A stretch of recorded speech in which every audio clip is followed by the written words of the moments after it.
های های ازی یم ازی چه محصولی تولید و کردی. سلام شیر فرهاد، صبح بخیر. ازیم سالمه ها.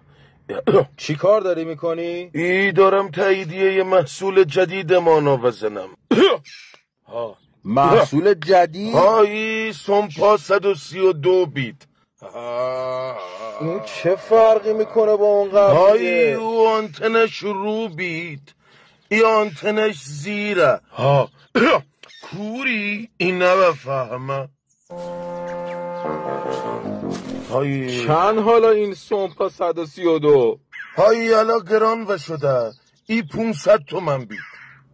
500 تومن؟ هایی گران و شده. خب میرم اسب میخرم، چرا بیام اینو بخرم؟ اولا که او اسبا بیت، به بعدی اسبا وارداتش ببرره ممنوع بیت.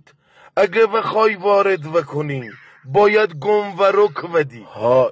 ببخشید گمورک چیه؟ پول 10 اسب که در یک اسب گم بشه، به او ووی گلن زجگ گمورک.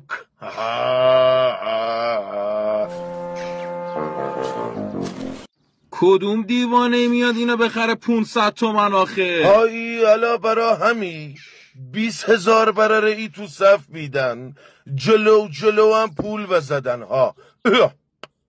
هایی و فرما ای 2 تاشان ببین چقدر خوشحال بیدن. اینا به نامشان در آمده.